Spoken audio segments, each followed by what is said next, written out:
E aí, pessoal, tudo bem? Aqui quem fala é o Yuri. Eu sou um cara que ando pelas ruas, filmando e conversando. E hoje nós vamos falar um pouco sobre a decadência do Brasil e a falta de expectativa para os filhos que estão nascendo hoje. A gente vai falar um pouco sobre essa falcatrua que se chama universidade, que na verdade só serve para pegar o dinheiro das pessoas, basicamente. Simplesmente as pessoas elas estão achando que só coloca seu filho na faculdade e tá tudo resolvido. Mas na realidade, as parcelas estão cada vez maior, né? Eles estão inventando de tudo nas escolas aí, escola de ensino médio particular, para que você gaste dinheiro. É taxa para aquilo, taxa para isso. Estão passando aí cada vez listas de materiais totalmente desnecessários e meio que te coage a comprar, algumas vezes até te direciona para alguma loja específica, vai saber se tem algum esquema, né, entre a escola e a loja. Muitas vezes a loja é da própria dona da escola, como aconteceu muitas vezes na cidade onde eu cresci. Então, mas naquela época não era tão pesado quanto hoje a questão das mensalidades proporcionalmente ao salário que as pessoas estão ganhando hoje. A gente sempre tem que avaliar dessa forma. O salário das pessoas acompanharam esse aumento nas mensalidades das escolas? Bom, a verdade é que não. Hoje essa parcela ela corrói muito mais do que corroía antes. E simplesmente essas donas de escola, donos de escola, essas empresas, elas meio que fazem uma lavagem cerebral nas pessoas, nos pais principalmente, de que se eles não colocarem o filho na escola, naquela escola particular ou alguma outra, eles não vão virar nada na vida. E na verdade é um esquema armado desde do ensino infantil, sabe? Desde o ensino infantil já é um esquema para te catar lá na faculdade, para terminar lá na faculdade. E aí, por fim, 99% termina a faculdade e, assim, muitas vezes não trabalha na área. Arruma até emprego, né? Uma pessoa nova com vontade de trabalhar sempre vai ter uma chance aí, né? Mas sempre vai ter gente querendo uma pessoa nova e inexperiente do ponto de vista de saber se o salário que ela tá ganhando é condizente com o que ela tá fazendo. Então, assim, por isso que muitas empresas gostam de pessoas novas, porque as pessoas novas ainda não aprenderam a calcular isso. O quanto que vale a pena você, o quanto que vale o serviço, né, em relação ao que você tá ganhando. E aí a pessoa vai ficando mais velha, vai tendo contato com mais pessoas e ela vai conversando, né, aprendendo sobre finanças e ela vai vendo que o custo natural do trabalho dela é muito maior do que o que ela tá ganhando, sabe?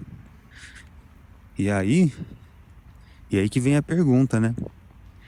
A pessoa com 30 e poucos anos já é capaz de ter essas malícias toda, né? E aí vai virando uma massa de trabalhadores aí, todo desempregado ou tentando empreender sozinho. Mas na verdade, quando a pessoa empreende sozinha, olha só, já tô falando de finança agora. A pessoa quando empreende sozinha, que ela vira autônoma, ela não entende que ela é uma empresa a partir daí. E a partir do momento que ela é uma empresa, ela precisa entender que ela é um funcionário dessa empresa, já se for ela que vai trabalhar, né? Às vezes o cara autônomo, ele trabalha como o próprio funcionário da empresa dele e ele acha que o salário que ele ganha, ou o que ele tá ganhando ali, prestando serviço, é o lucro da empresa, mas na verdade não é. É só o salário dele. E ele teria que ter um outro lucro por cima para poder compensar, né? Ele ter montado esse negócio, às vezes investido, porque muitas vezes você tem que comprar equipamento, comprar carro. E o custo, e isso tem um custo, né? E precisa ser pago. E muitas vezes ele acha que o dinheiro que ele está ganhando é dele 100% livre. Mas na verdade não é. Ele precisa calcular em relação ao investimento inicial que ele fez. Comprar um carro, fazer um curso, comprar algum equipamento, um equipamento de solda, um equipamento de corte de laminado, um equipamento. Entendeu? E ele acha que depois que ele comprou os equipamentos, todo o dinheiro que ele ganhar é lucro. Mas na verdade não. O equipamento ele vai depreciando com o tempo. O equipamento ele vai depreciando e ele vai ficando velho e tem que trocar. Aí, quando chega a hora de trocar, ele gastou todo o dinheiro que ele ganhava. Só que na verdade não é que ele gastou. É que o dinheiro que ele ganhava foi pra custear, né? A moradia dele, alimentação e tudo mais. Agora, voltando ao conteúdo original desse vídeo, né? Que seria para falar sobre a decadência que o Brasil ficou. Bom, eu vou falar da minha experiência, né? Eu mudei para Brasília em 2014 e, cara, tinha loja pra todo lado, sabe? Nos lugares que hoje eu vou falar que tem hoje, né? No lugar. Eu passava por esses lugares, era loja, restaurante e escritório de seguro, escritório de advocacia, financeira, tudo quanto é tipo de coisa. Hoje, você passa, não tem mais nada. Eu não sei se aí na tua cidade, como é que tá, mas eu passo pelos mesmos lugares que eu passava antes, e não é um ou outro que fechou, é tudo. Simplesmente tudo fechou. Então fechou tudo. Escritório acabou tudo. Depois, com a pandemia veio o home office. O que era escritório acabou tudo. Limpou, assim, não tem mais nada. Prédios inteiros aqui em Brasília estão abandonados. É lógico que o governo esconde, né?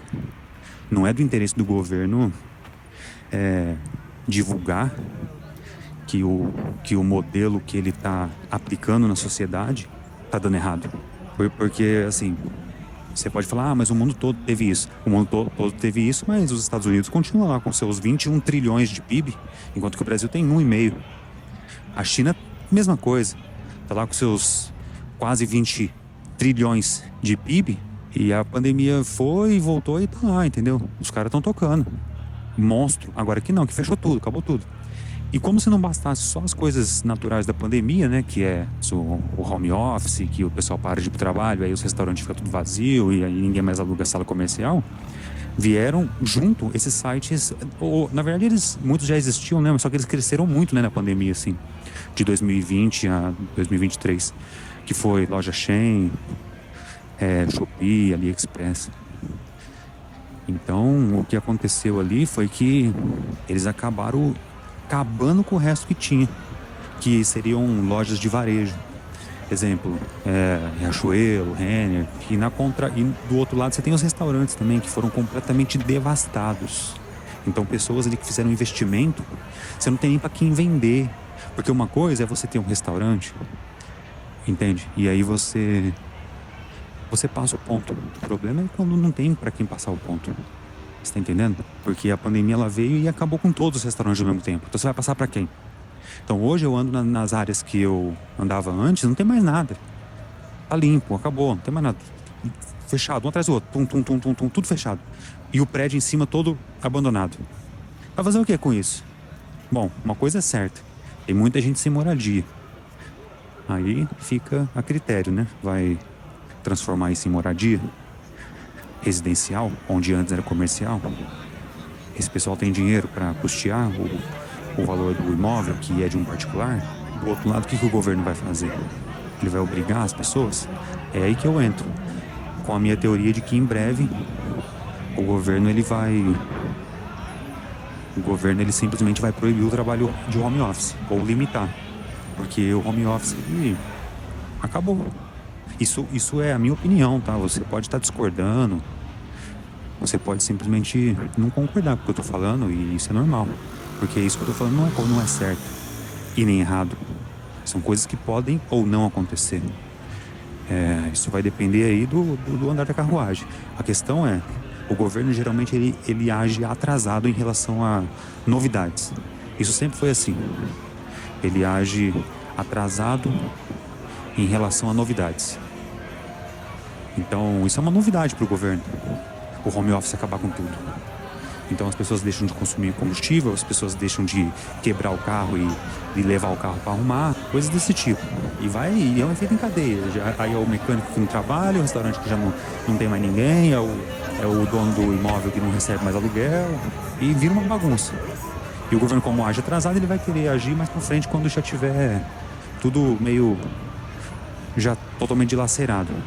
Agora vieram com a proposta estapafúrdia de simplesmente colocar taxa, né? Colocar imposto nas compras das lojas online da China. Não tô falando que é errado, não é isso. Mas por que não criar uma alternativa interna aqui? Um site brasileiro. Ou para fabricar coisa barata aqui no Brasil. Ou o povo para trabalhar, ao invés de taxar. Será que não seria uma outra solução, uma alternativa? Pode ser que não dê certo, mas não é uma alternativa. O governo agora ele fala de taxar para tentar proteger os empregos aqui no Brasil e tudo mais. Mas na verdade ele não está mudando nada, ele não está fazendo nada, ele não está sendo criativo, falar, vamos criar isso para produzir isso e gerar emprego. Não, ele quer ferrar com os outros. Eu não falo ferrar, porque na verdade a China é muito rica. Então ele simplesmente ele fala em taxar, né? Por que não inventam alguma coisa, né? Vamos fazer aqui um parque tecnológico com 0 imposto nos 10 primeiros anos e os trabalhadores não vão... pode fazer um contrato temporário e que não precisa pagar tanto direito trabalhista. Eu sou a favor do direito trabalhista, mas tem hora que não dá, né? Tem hora que a economia tá totalmente quebrada. Tá tudo acabado no Brasil. Tá certo? Tá tudo acabado. O que tá segurando isso aqui é o agro, mas o agro agora é máquina que faz, né? Máquina automatizada. É um ser humano ali que faz muitos quilômetros quadrados de área. Antes eram milhares de pessoas. Então não gera tanto emprego assim. Vai gerar emprego para transporte, no porto. Mas muitas vezes o dinheiro vai para fora também, a gente do exterior. Então, né? E aí, junto com essa crise brava, essa desgraceira toda, você tem aí o caso das escolas cobrando cada vez mais caro, ou seja, colocando na faca no pescoço, entendeu? De um lado você tem o cara, o pai, a mãe, que está tendo dificuldade para ganhar dinheiro, muitas vezes fagocitando o seu próprio patrimônio, usando o seu próprio patrimônio para custear as despesas mensal, certo? E a escola cada vez mais, a escola simplesmente obriga você a pagar antes e pagar nas férias, tá entendendo? Obriga você a pagar antes e pagar nas férias. E aí, eu te pergunto, é justo? Bom, eles não fazem isso à toa também, né? Eles fazem isso porque eles sabem que o cara não tem o risco de não pagar, tem o risco de pensar melhor e de repente colocar numa outra escola mais barata, talvez um pouco mais longe. Então onde vai parar, né? Bom, nesse vídeo o objetivo era falar um pouco sobre a decadência do Brasil, só um pouco mesmo, e é uma opinião minha e coisas que podem não acontecer. Então você pode ter uma opinião diferente, não tem problema nenhum. Você vai falando aí a tua ideia no comentário e de repente eu te respondo também, falando se eu concordei ou não e mudei de opinião. E o outro objetivo era falar sobre praticamente o roubo, né, que está acontecendo nessas escolas particulares e essa máfia das faculdades. E agora estourou aí o FIES, né, que tinha um conchavo ali entre vários donos de faculdade para dar golpe no FIES. Ou seja, só dinheiro. Ninguém quer fazer escola boa, o pessoal quer dinheiro. Quando eu falo o pessoal, é os donos, né, das faculdades, quer dinheiro, professor, todo mundo. Professores, coitado, ganha pouco, né, muitas vezes é explorado também, não ganha nem o que custa o serviço dele prestado, que é o que eu estava falando no início, que do custo do serviço prestado, muitas vezes não paga nem isso. Quem fica com o dinheiro mesmo é a escola, mas ela tem um custo também, né? Ela não fica com todo o dinheiro para ela. Muito do custo ali é para manter a faculdade, o imóvel, pagar o aluguel, pagar o condomínio, não, a administração, a gestão de todo aquele aparato imobiliário. E fora os professores, são seus ativos, né? Não é fácil também, por outro lado não é fácil. Mas por ele ter muito aluno, ele acaba colocando uma escala boa e fazendo muito dinheiro.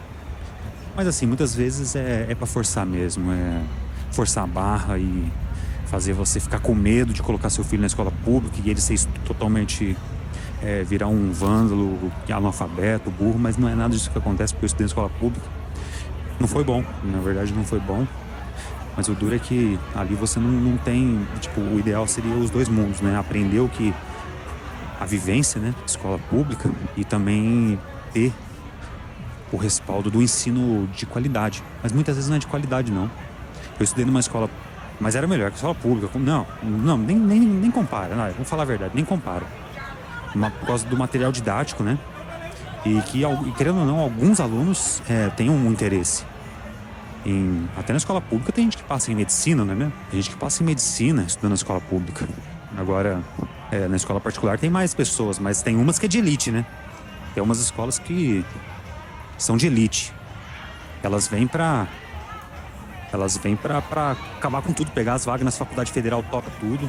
Bom, vou fazer o seguinte, já que esse vídeo já ficou meio longo, eu vou parando por aqui para às vezes continuar com esse assunto depois, em outro vídeo, algo similar. E essas foram as minhas ideias, você não é obrigado a concordar, eu também não tô nem aí também. Se alguém concordar, não concordar, tô aqui meio que jogando ideias pro alto. Tô errado em muitas coisas, mas um pouquinho que eu tiver certo já tá bom. O que importa é ficar tentando, né? Não ser um completo desanimado no sofá que só fica reclamando de tudo e acha que nada vai dar certo. Pelo menos eu fico tentando, né, buscar formas de entender o momento da sociedade, porque são coisas que livro não ensina, né? Porque o livro, querendo ou não, ele fala da história, né? O livro é passado. Qualquer coisa que está escrita em qualquer livro é passado. Muito embora ele te ajude a projetar para o futuro. E é uma das melhores fontes que tem. Eu não sei se vídeo hoje já pode ser considerado melhor que livro. A gente tem que ficar constantemente tentando entender o que está acontecendo na sociedade, para não cometer algum deslize aí e deixar alguém passar na nossa frente. Sempre vai ter aqueles mais rápidos, né? Geralmente mais bem relacionado. Aquela pessoa que vive sozinha, ela sempre vai estar um pouco atrás, porque às vezes surge uma tendência e essa tendência fica só entre os brothers. Então assim, sugiro que você... eu não tenho amizade com o Neymar. Pô, tem amizade com seu vizinho, com seu amigo da escola. É bom pra caramba, melhor que ficar sozinho. Troca uma ideia, você não precisa ir na casa do... ter amizade nesse nível, mas trocar uma ideia, né, sobre coisas que estão acontecendo. E é isso, galera. Falou, valeu, se inscreve aí se gostou, se não gostou, dá um joinha e pronto, e boa, bora e tchau. Foi.